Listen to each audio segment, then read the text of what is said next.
Really, for me, the prize is about bringing people together. Nurturing your young minds and helping to shape your futures. So to be able to bring them all together and celebrate that is fantastic. Wherever I am and whatever office block I'm sitting in. You just got to keep going where you're going. I want to show that it is possible. If you're lucky, you're lucky.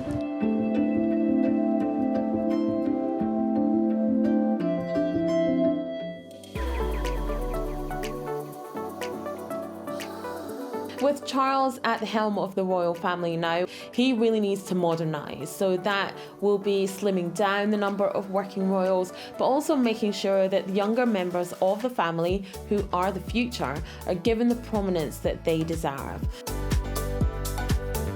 This slims down monarchy is designed to represent a modern, progressive, inexpensive version of monarchy, because that's how Charles thinks the public will respond to it. There is this small band of them at the heart of the firm who are going to be the significant figures, but it's also meant that William is very much presented as the one that people have to watch. We support with pride and respect your decisions about your future. They are hard-working royals, but most of all, they're popular. People love to see them, and people love to see the family all together. So they can be very effective in keeping up the profile of the monarchy and keeping the royal family popular. What's really nice is I noticed when I was working for him at Highgrove, he was very much training his son, Prince William. He was teaching him all the things that he had learned. So he's passed it on to Prince William, who is now the Prince of Wales. These days, the monarchy, our monarchy, is a charitable monarchy. Its primary function is to shine a light on charities. The royal family supports thousands of charities. They are a very normal family. The royal family exists because of the people and for the people, so you have to be able to appeal to the people that you exist to serve.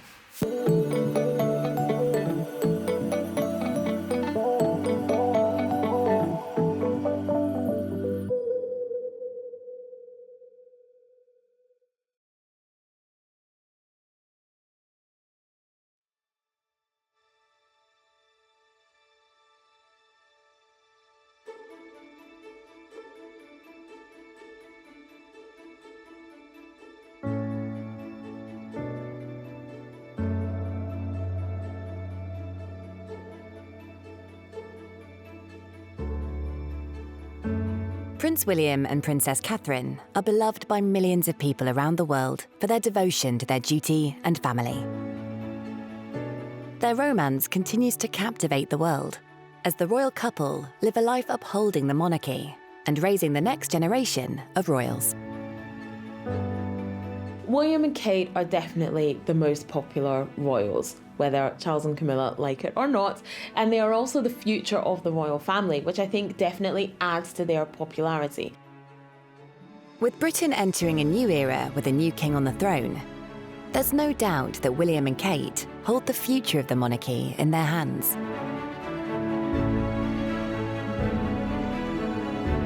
Look, it's star power, isn't it? They're young and beautiful, and they have these 3 great children that people really buy into as well. She's very like, in a funny way, the Duke of Edinburgh was to the Queen. He did his own thing. He supported her always, was always there, but never took the limelight away from her. It's clear for Prince William that royalty is not just a privilege, but a duty, one he would take very seriously. His relationship with Princess Catherine has grown, strengthened, and transformed into an inseparable marriage and a true partnership.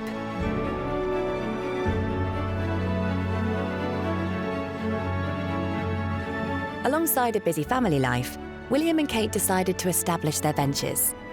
William continued flying for the East Anglican Air Ambulance until 2017, and then became a full-time working royal alongside Kate, who had followed in the footsteps of her late mother-in-law, Princess Diana, and supported many charitable enterprises. These days, the monarchy, our monarchy, is a charitable monarchy. Its primary function, as well as representing the nation to itself, it is to raise awareness of people who get overlooked by government funding, basically, and causes to shine a light on charities.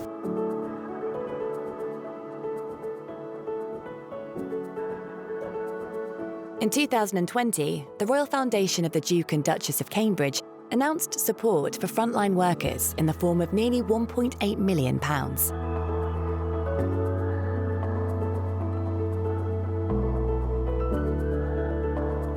He is currently patron or president of many organisations, remaining particularly interested in conservation, young people, the armed forces, emergency responders and mental health.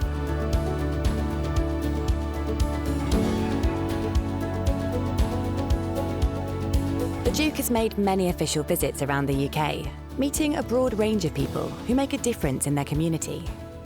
With Kate at his side, he has also carried out overseas tours on behalf of the Queen to the Commonwealth and beyond.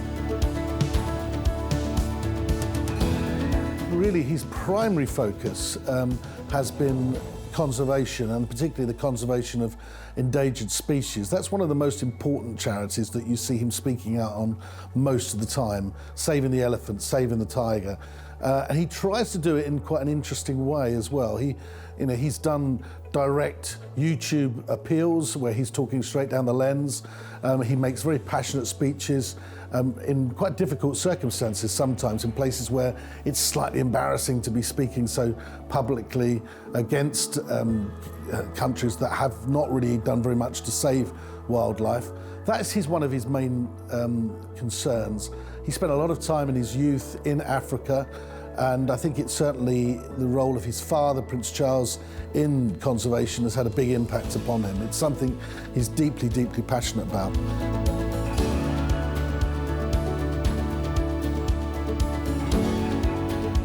Another of his keen interests is helping the homeless. He has actually slept rough himself. He has been connected with the charity Centrepoint ever since his mother was patron of that charity. When he was a little boy, she used to take him out to see the homeless on the streets of London, to show how the other side of life was. It's not just about palaces and privilege, it was about paupers and people that were in dire straits. And I think that's something that's been embedded in his mind ever since. He's somebody, I think, that cares deeply about issues, but the homeless is one that he's actively involved with. He's also very keen in trying to help young people that are on drugs and are trying to get through that problem.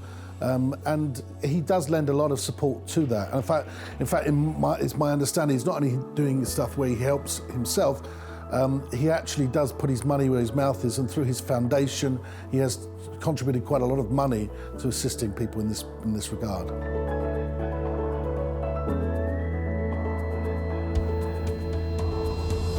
On the Queen's Platinum Jubilee year, William and Kate toured the Caribbean to mark the occasion.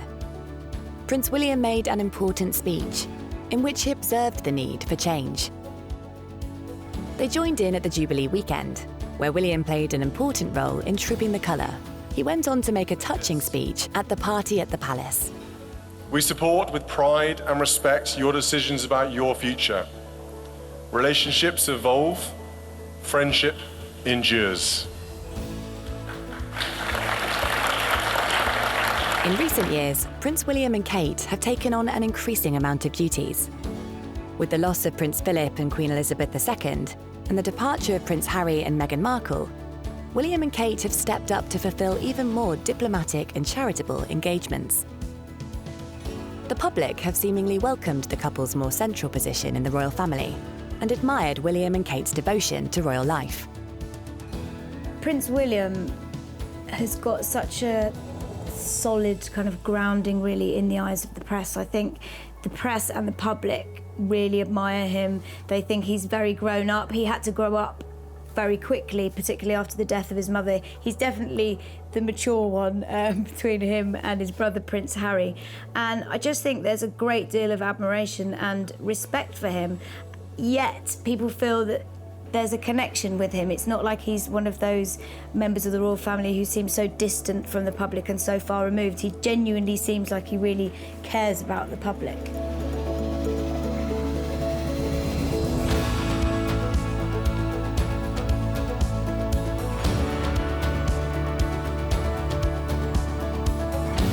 Kate's efforts in bringing awareness to addiction made an extraordinary impact as she launched the Taking Action on Addiction campaign. The Princess also made huge movements in launching one of the largest early years research studies in the UK. Kate's been very careful about the charities that she's chosen. She didn't rush to take on, handfuls of charities. She handpicked them.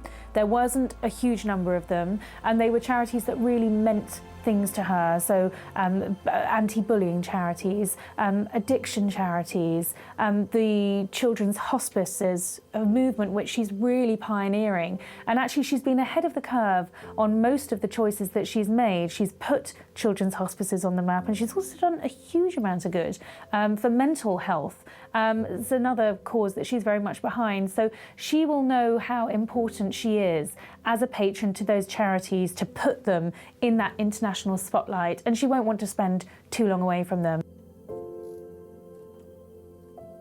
From supporting William in the Earthshot Prize to wowing at the No Time to Die James Bond premiere, Kate has made a place for herself within the royal family, built on hard work and commitment.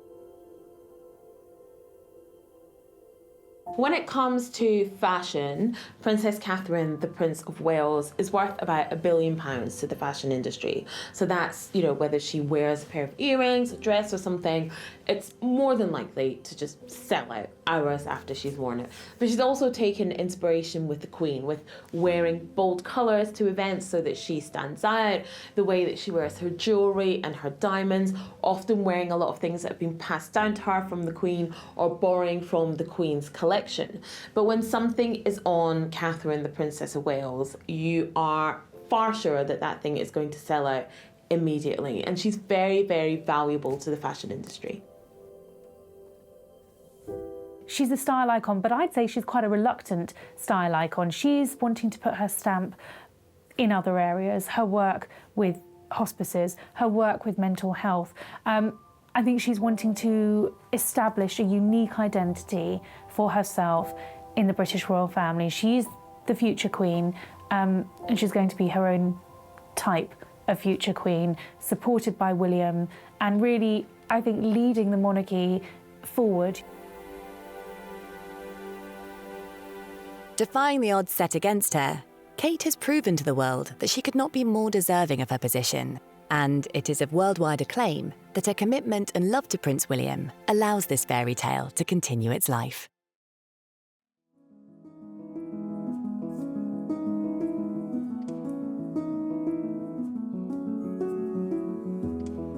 Born on the 9th of January 1982, Catherine Elizabeth Middleton grew up in a loving family environment with her brother James and sister Pippa. Well, Kate had a very happy childhood. She had a very normal childhood. It was also incredibly privileged. She came from a family who were self-made millionaires, and they were doing so well at the time that they could afford to put Kate and her younger sister Pippa and their younger brother James into the local prep school. I think at the root of it all was a happy family home. Carol and Michael had a solid marriage. They had a very clear idea about how they wanted to raise their family.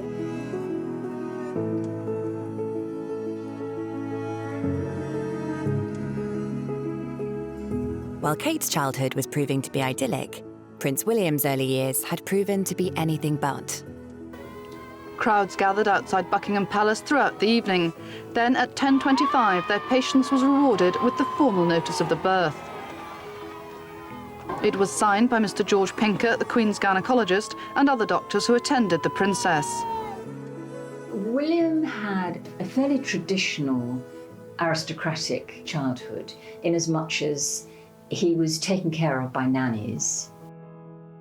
Diana particularly was a modern parent, but she was a modern aristocratic parent, and she did use nannies, and the nannies really were the people that William spent most of his time with.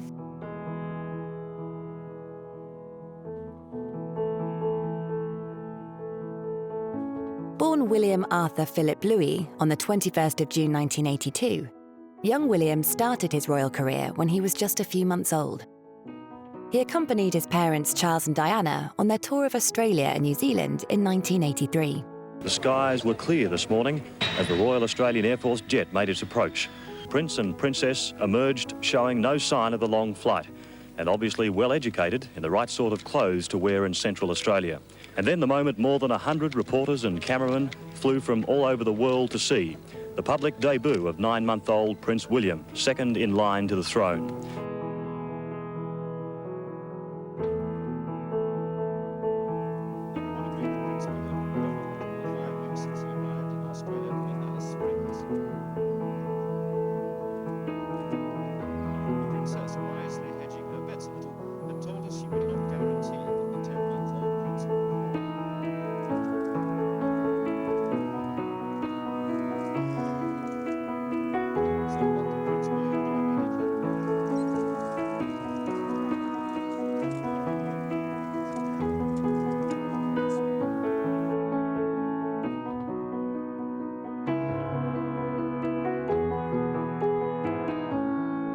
When William first went to school, aged 3, he went to Mrs. Minor's, a little nursery in Notting Hill. The world's press were there to take photographs of him, and that was really what happened everywhere he went. So it was probably very puzzling for a small child, and I think quite daunting.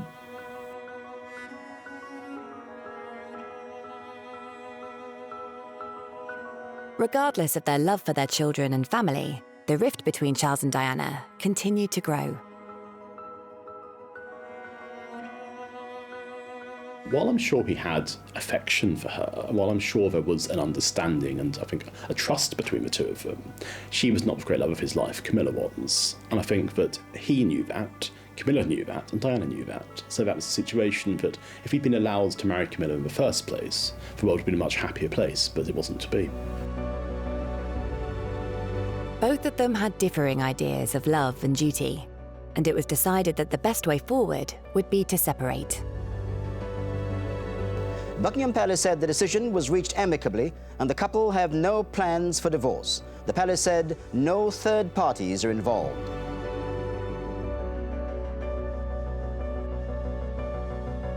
The two continued to be a part of each other's lives and supported their children throughout their childhood. Both boys went to boarding school when they were 8 and remained there until the end of their school days. And of course, because of who their parents were, life was not quite a normal aristocratic life.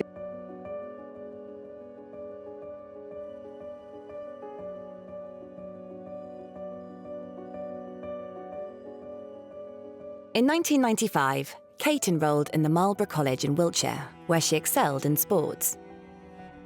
She made all the top sports teams, netball, hockey, tennis, and she was popular and she was happy. And I think sort of with that very privileged upper class schooling was a happy childhood and happy teenage years. The same year, William was sent to Eton College for higher education. For their eldest son's big day, the Princess of Wales was in the driving seat. With the Prince of Wales at her side, Eton's most famous new boy was with his younger brother Harry in the back. Eton is a school probably unlike any other, really. It has a vocabulary and a language that is unique to Eton. And they are treated probably more like university students than school children.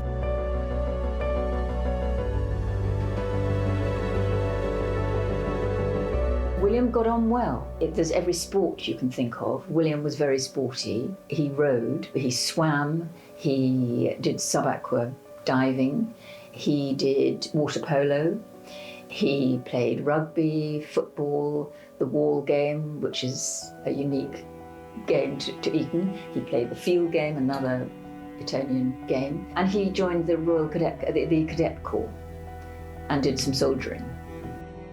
But Eton did not shield him from the press and the highly publicised separation of his parents. Tape recordings of late-night conversations that both parents had been having with their lovers. Those appeared, and of course, you know, boys are horrible to one another, and they are merciless. The paparazzi followed him everywhere, and Charles and Diana's divorce was finalised in 1996.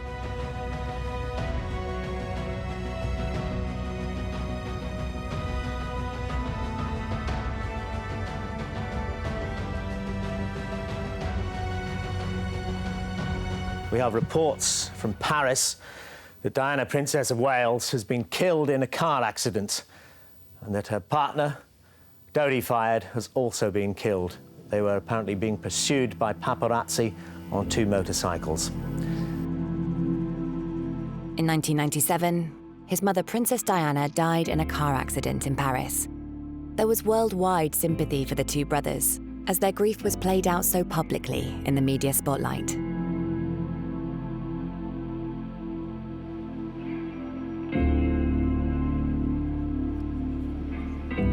Charles. Shut up. Charles. Thank you so much. Thank you. Sorry. William. William. Thank you so much. Thank you. Oh, Thank you very much. On the day of the funeral, William and Harry walked behind the cortege. It was a long walk, and the crowds, sobbing and wailing, and hundreds, thousands and thousands of people lining the route. And they walked with their father, their grandfather, and Charles Spencer, Diana's brother.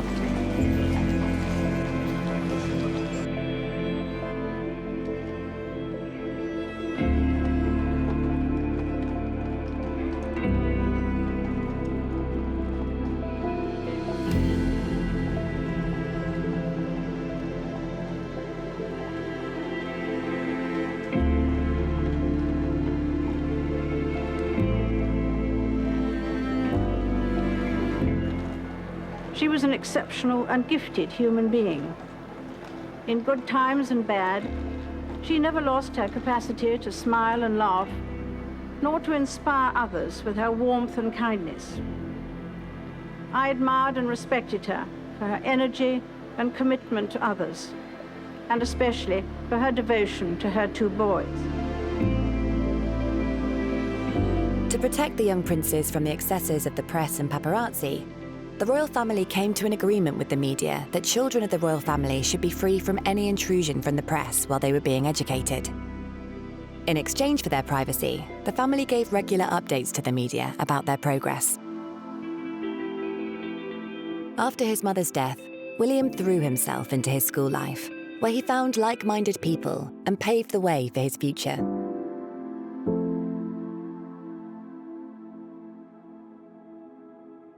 After graduating, Prince William decided on a gap year, during which he took part in British Army training in Belize and visited Africa. After volunteering with Rayleigh International, William travelled to Chile, working on community projects for 3 months. It's hardly been a holiday, though, the young prince doing a stint as a lumberjack, in which not everything went exactly to plan. Oh. Yeah. William shrugged off the setback. And he walks out of this competition, head held low, not very happy. The prince has also had to do the washing with mixed results. I can still smell it, he said. He's insisted he's treated like anyone else on this expedition. That's meant sleeping in an old nursery classroom with 15 others and chopping up the firewood for heating and cooking. My name is Will. I am a wombat. And then you try and make a noise that a wombat makes. Giving lessons at the village school, he's shown that he's a natural with children. It's evident that he's inherited his mother's easy manner as well as her looks. How am I going to remember that? He's emerged from his gap year trip more confident and more relaxed than ever before.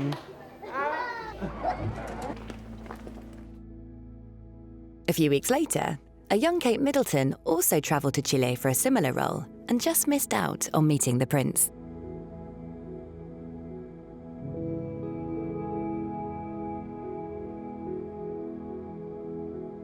Having learned more about the world from his travels, it was time for William to go to university, and he chose St Andrews in Scotland.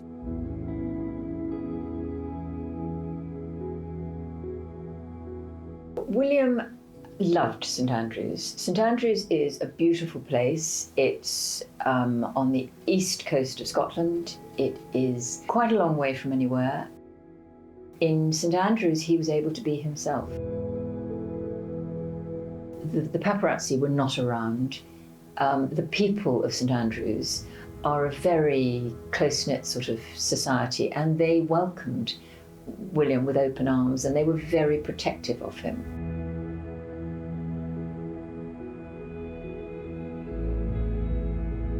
He intended to study history of art, but after his first year, he decided that actually geography was of greater interest, and so he shifted the focus to geography.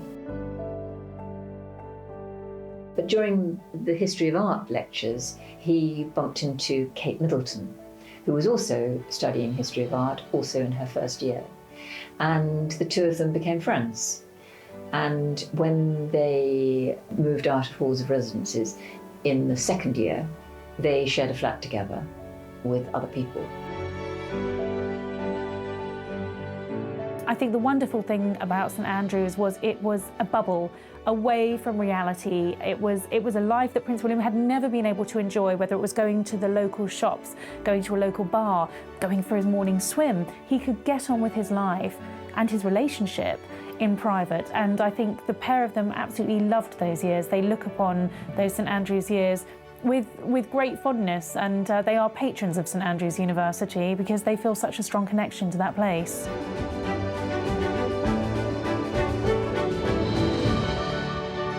I think probably one of the reasons that Kate and William found they had such a bond together, particularly on his side, was the fact that they had kind of quite different, very different backgrounds. He obviously had his parents had gone through a divorce, and then he had the tragic death of his mother, whereas she was quite an ordinary girl by all accounts. She'd lived a quite idyllic life, her family got on very well, it was all very harmonious, and it was almost like she brought something new to the table for William, and so he found a bit of solace in the fact that she had such a tightly knit family. He really enjoyed going to visit her parents at weekends, and I think that probably gave him something that he didn't have from his own family.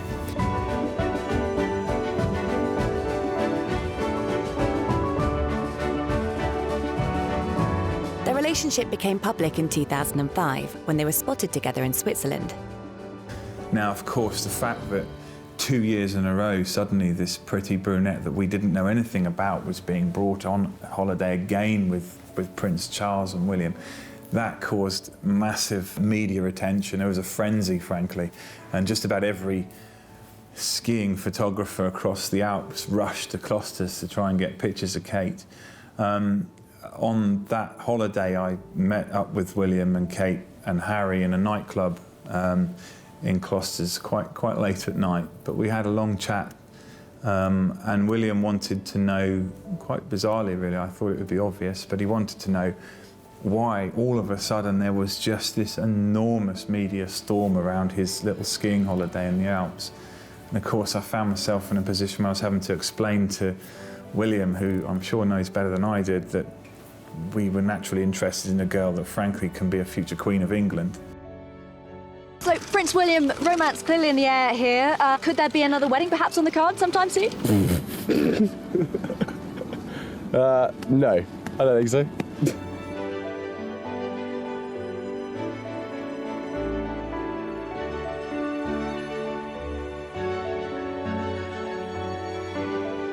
William and Kate graduated with a Scottish Master of Arts degree with upper second class honours.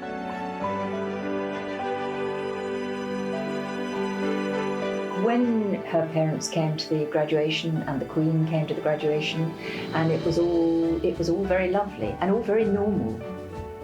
And I think that St Andrews really holds a big place in Kate and William's heart, you know, as it does for all the couples who met at St Andrews.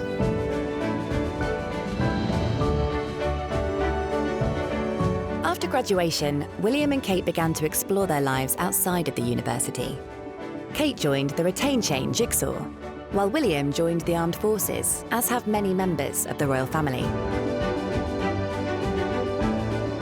There's a long tradition of senior members of the royal family going into the armed forces, because after all, the monarch is head of the armed forces. It's a useful place, really, for them to be, because they are away from the prying eyes of the public and the press, the media. They get to experience danger, and they get to be part of a team, and it's great for leadership and for mixing with people from all walks of life. After passing the selection process, Prince William joined Sandhurst, the Royal Military Academy, as an officer. He graduated with the rank of Lieutenant Wales and joined the Blues and Royals as a troop commander.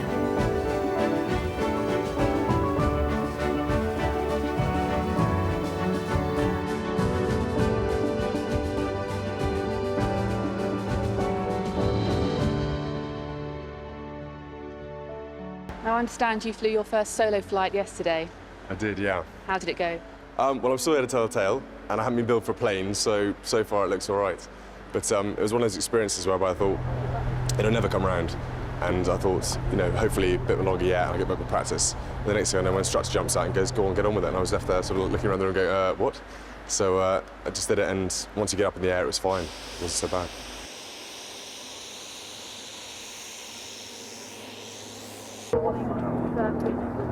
I don't know, actually. I don't know. After serving in the Army and the Air Force, William joined the Navy and spent 3 weeks at the Britannia Royal Naval College in Dartmouth.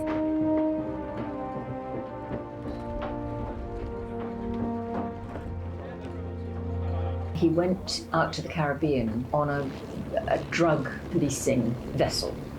And during his time there, he was part of a crew that busted a huge, huge drugs haul worth millions of pounds. So he experienced quite a lot of excitement and probably quite a lot of danger, actually.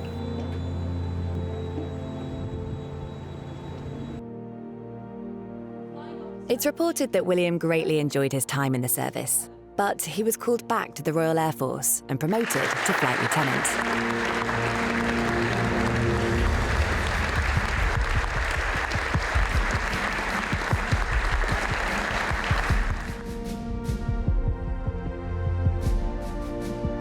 William then trained to become a helicopter pilot in the RAF Search and Rescue Service, graduating in 2010 from the Defence Helicopter Flying School at RAF Shawbury.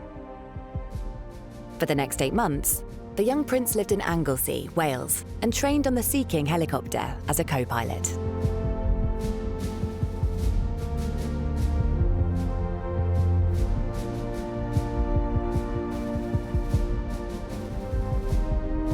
His father had loved flying, his grandfather had loved flying. It was very much in the blood, I think. And his brother, of course, Harry, loved flying. So the two brothers became helicopter pilots in the end.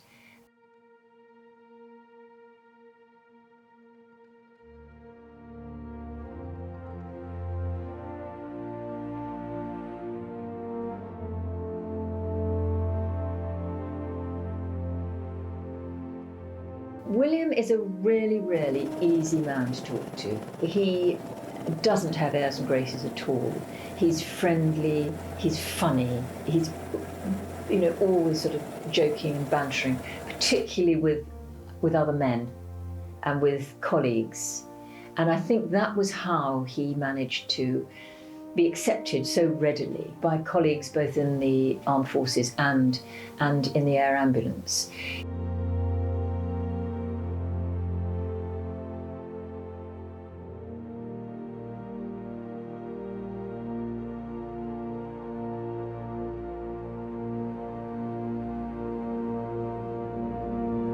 The same year came the news that William had proposed to Kate during a trip to Kenya.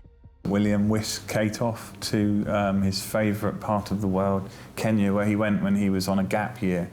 Now, Kate subsequently said that she wasn't expecting it. If that's true, then I'd really question Kate's... I don't know what planet she's been living on, but that was the most eagerly anticipated moment, surely, in royal history for the last sort of 30 years. And you produced the ring? Yeah. There and then? I did, yeah. I'd been carrying it around with me in my rucksack for about 3 weeks before that, and I literally would not let it go. Everywhere I went, I was keeping hold of it because I knew this thing, if it disappeared, I'd be in a lot of trouble. And yeah, because I planned it, it went fine. As you know, you'll hear a lot of horror stories about proposing and things going horribly wrong. But it went really, really well, and yeah, I was really pleased that she said yes. His decision to give her his mother's engagement ring, I thought, was very significant because it sort of showed that William wanted his mother on his big day to be right there at the very heart of what was going on. And actually it was quite, you know, in a non-sort of soppy way, I thought it was quite touching that he chose to give them that ring. News of their engagement was met with enormous joy by the royal family. Kate Middleton had a great deal of support from the royal family, which was really instructed by the Queen, to make sure that she knew as much as she could possibly know in what to do in every situation, bearing in mind, of course, she didn't really grow up in this world. There were things like learning how to get out of a carriage without exposing your modesty, learning how to bend down and receive flowers from a young girl without exposing your modesty, and things like that that you would never think you would have to learn, but of course a woman in her position would certainly need to know. How to weigh down the hem of your dress to make sure it doesn't blow up in the wind. There were all kinds of small details, little bits of etiquette, how to sit, who to curtsy to, who not to curtsy to, what fork to use, whatever else, you know, that they felt she needed to know. She was actually given lessons on how to be a royal wife.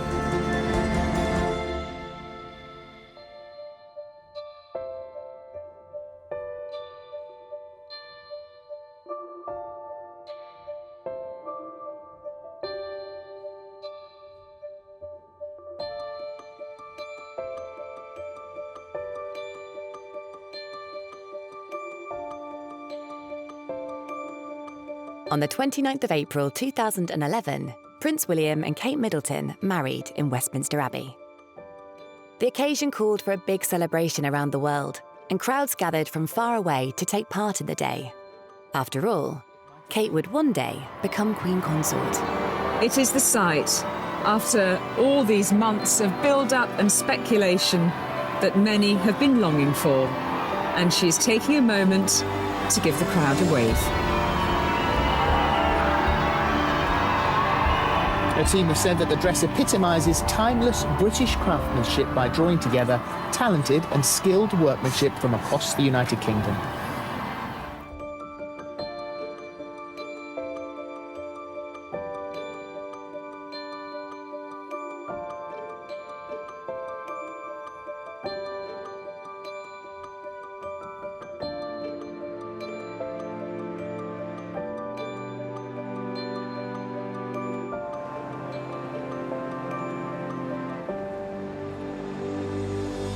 The atmosphere was brimming with excitement and genuine joy as people filled the streets of London to witness the historical event. The event was also viewed by billions of people around the world.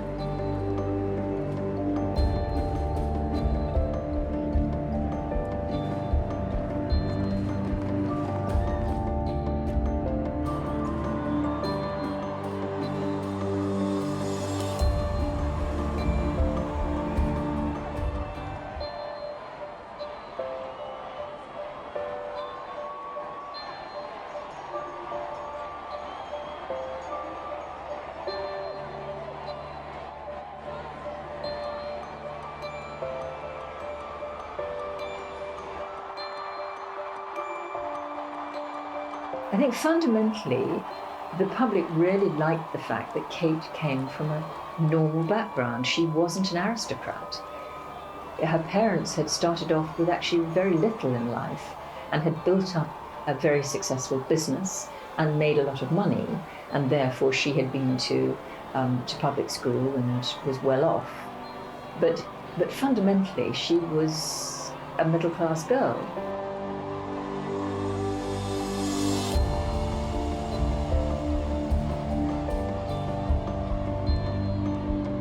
It was inevitable that when moving into royalty, Kate would have her fair share of comparisons to the late Princess Diana.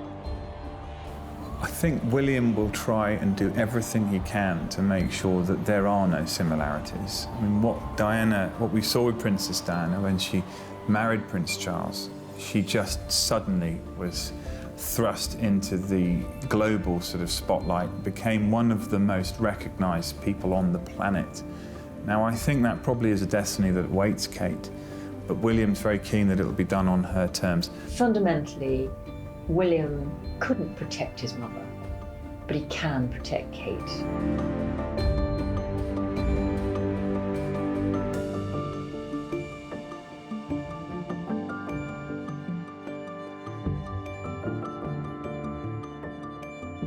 For some, it was an agonising wait until an official announcement in December of 2012 that Catherine was pregnant with the royal couple's first child.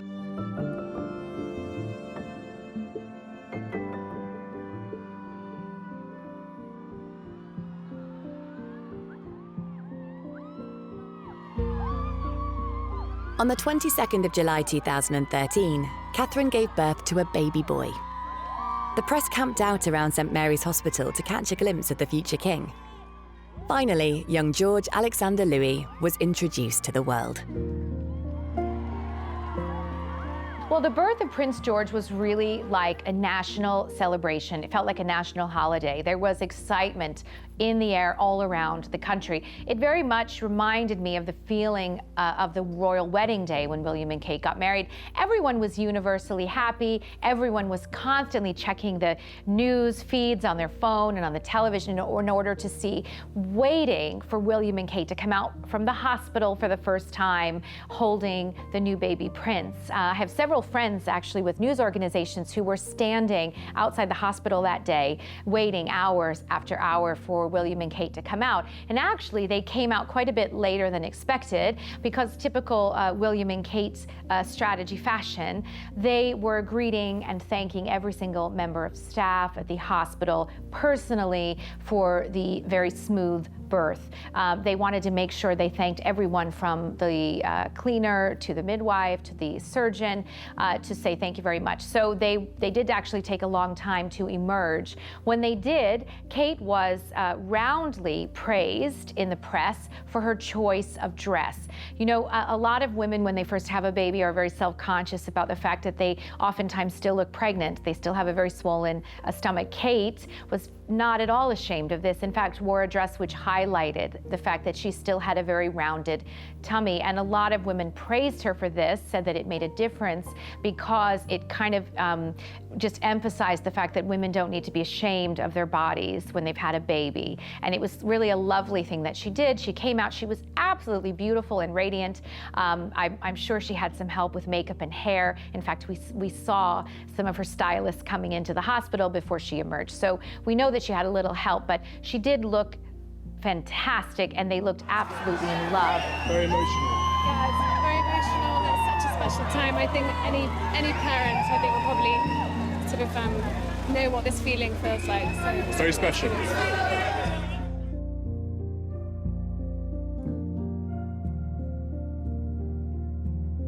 With the arrival of his son, Prince William decided to retire from active service in September.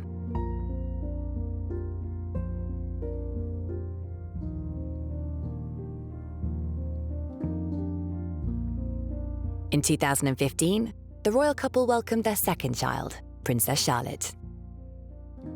Well, they managed to score quite a hat-trick with Princess Charlotte's name. Charlotte, obviously the feminine form of Charles, but I think more importantly, just a name that they absolutely loved. But Elizabeth and Diana, well, hugely important names. Elizabeth, a great tribute to the Queen, and Diana, which I think was probably the most surprising of all the three names. I think there was a lot of speculation. Would they include Diana? I think Many people felt that they probably wouldn't because it would be too much of a millstone around this child's neck, but actually by including it as the third name, the tribute was there, the sentiment was there, but no one really knows anyone's third name, if you're lucky enough indeed to have a third name. So it's there, but it's not too prominent. So I think it was a perfect choice, and it's a very beautiful name.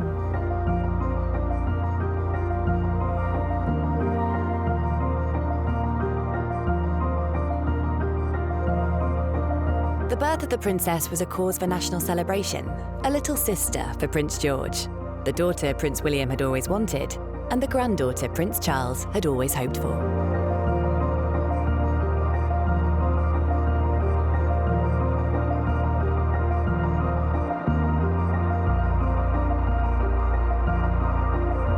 Their third child, Princess Louis Arthur Charles, was born on the 23rd of April 2018.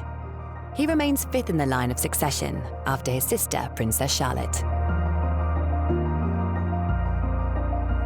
Kate's childhood has shaped her parenting style, and she continues to remain down to earth and support the next generation of royals.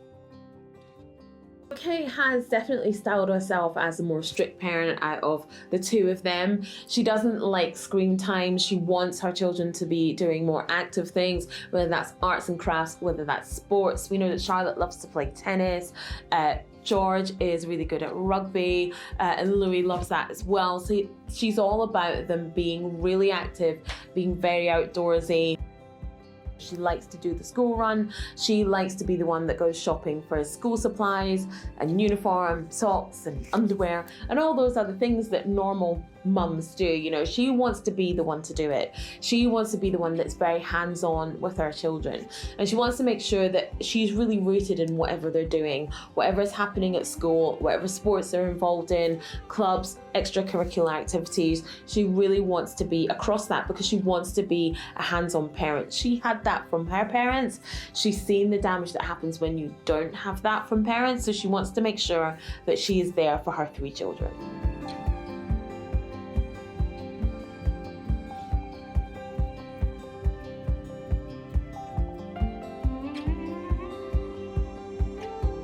The royal couple are aware of the intense media interest in their children and have carefully orchestrated how Prince George, Princess Charlotte, and Prince Louis are viewed by the press. The media has also respected their right to privacy, a change no doubt brought on by the death of Princess Diana in 1997. We've seen some really lovely moments of affection between the Princess of Wales and her three children. I think Louis is so mischievous, and we've seen, you know, Kate try and calm him down at various events when he's pulling faces, when he's screaming with his hands over his ears.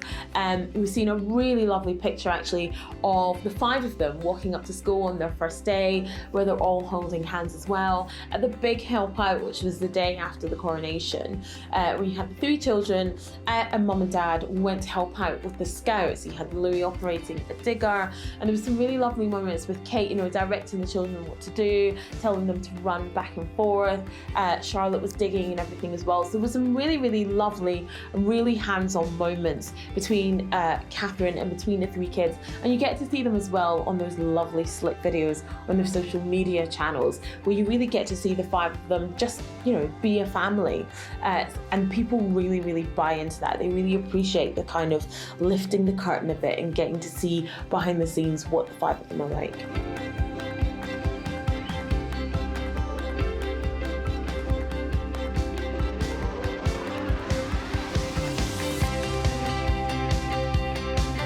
The children have been shielded from the public as much as possible, and young Prince George has been slowly introduced to the greatness of his position, much like his father's experiences with the Queen. George, Louis and Charlotte have been taught the ways of the royal family and are being taught as they go along. So that's a lot of different things, from how to sit at royal events, how they should greet people, how they should shake hands, you know, even what cutlery they should use at dinner. They have all this training. Now, Prince George was told probably when he was around 7 that he was the heir, that he was going to be king one day. And so his training was probably being a little bit different. He definitely had some one-on-one time with his grandfather, King Charles III, and definitely had some one-on-one time with Queen Elizabeth II when she was alive as well. So his training will be a little bit different. But yes, you know, George, Louis and Charlotte are having that training as they're going along, and will continue to have that training as they get older. But the childhood William had is notably different than the one he's crafting for his children. You have to remember that as much as Princess Diana is famous for her warmth and just closeness to her boys, they very much did not have a secure, stable, warm family environment growing up. Their parents were divorced. It was very acrimonious for quite a few years. Their father is quite famous for being cold and distant, at points very aloof. There really wasn't a kind of happy family for either of those boys. And seeing it in the Middleton family has made a fantastically huge impact on William, and it is precisely the kind of dynamic that he wants to bring into his own family life. King Charles III was definitely more of a hands-off parent. I mean, Prince Harry talked about in Spare when he was told by his father that his mother had died, and he describes how, Prince Charles, as he was then, patted him on the knee and called him dear boy. There was no embrace or anything like that. So he was definitely a bit more hands-off as a parent, probably wasn't there as much as Prince William is being for his children. And I think both Prince Harry and Prince William want to learn from, perhaps I could say, the mistakes that King Charles III made, and they don't want to repeat them with their own children. All three children are encouraged to express their emotions and ask questions to enable them to grow up as healthy adults.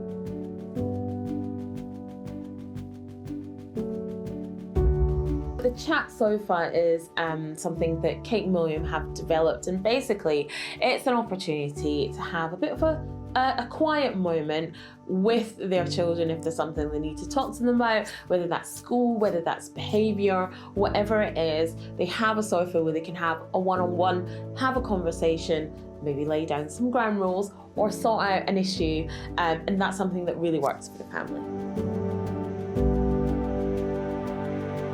William continues to become a man that he hopes the public will proudly hold as king. As a result, it's important that his future children follow the role that his father would set for them when the time comes. William and Kate definitely want to avoid another Harry situation, in that they want to make sure that they bring up their three children to know that even if you're not going to be the heir, whatever path you choose in your life can be worthwhile, and they want to support that to make sure that they don't have a child who feels like a spare, like Harry did, and maybe isn't guided to find his path. The couple have since moved their family to Windsor, with George, Charlotte and Louis all attending Lambrook School. William and Kate chose Adelaide Cottage as their new family home. Situated on the Windsor estate, the quaint four-bedroom cottage holds close ties to the life of Princess Margaret and her former lover Peter Townsend, who occupied the property during the 1950s.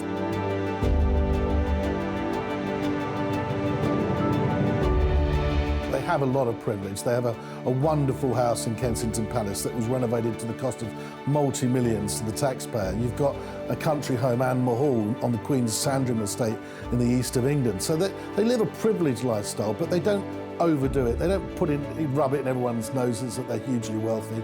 They have a limited number of staff. They didn't want to be overly catered in that respect. I think they quite like their privacy, even not only from the media, but also in their home life too.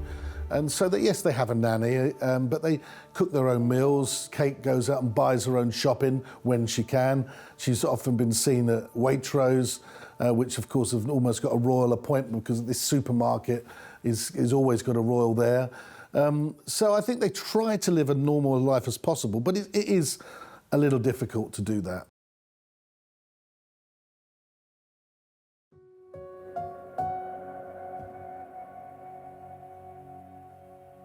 The very recent death of Her Majesty the Queen has left the royal family devastated.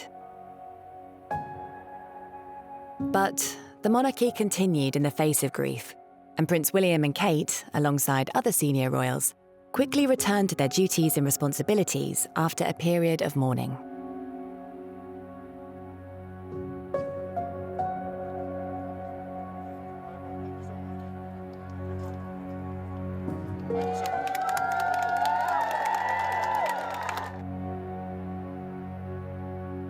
I speak to you today with feelings of profound sorrow. Throughout her life, Her Majesty the Queen, my beloved mother, was an inspiration, an example to me and to all my family. And we owe her the most heartfelt debt any family could owe to their mother, for her love, affection, guidance, understanding, and example. In the new King's first televised broadcast, he announced William and Catherine would become the new Prince and Princess of Wales. Princess Kate also became the Commodore-in-Chief of the Fleet Air Arm, Colonel-in-Chief of the 1st Queen's Dragoon Guards, and Royal Honorary Air Commodore of Royal Air Force Coningsby. Well, Charles has said, before he became king and now that he is king, that he wants a slimmed-down monarchy. What's been very clear is that a slimmed-down monarchy, as he sees it, consists of him, William, and William's children, and of course, Princess Catherine. And what's quite interesting is that this slimmed-down monarchy is designed to represent a modern, progressive, inexpensive version of monarchy, because that's how Charles thinks the public will respond to it. It might not come as too much of a surprise that the young couple are starting to think about doing things their way. The Prince and Princess of Wales make an enormous difference through their charitable pursuits and royal responsibilities. They continue to inspire generations, both young and old, and touch people's lives all across the Commonwealth.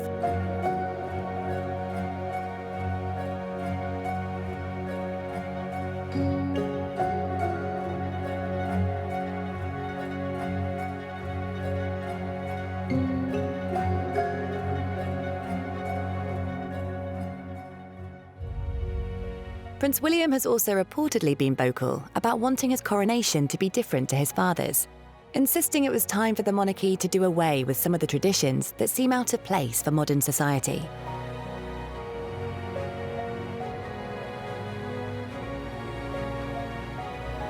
Prince William has had his whole life to prepare to be king. I mean, he's been told from a very young age that that is his birthright, that he is in line to the throne, that when King Charles III is no longer king, whether he abdicates or when he unfortunately passes away, that that is his job.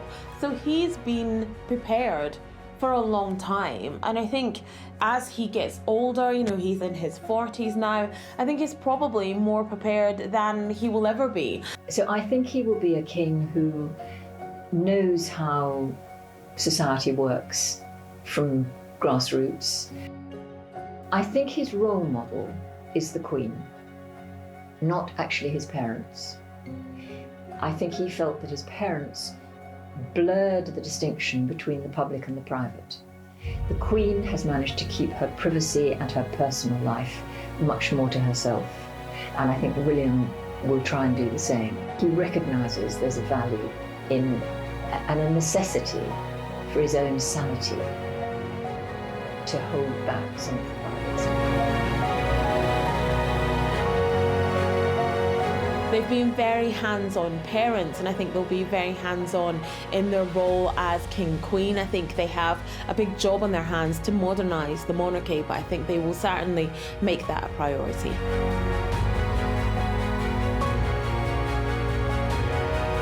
The world will be watching as William and Kate help King Charles III lead an ever-evolving, yet constant monarchy.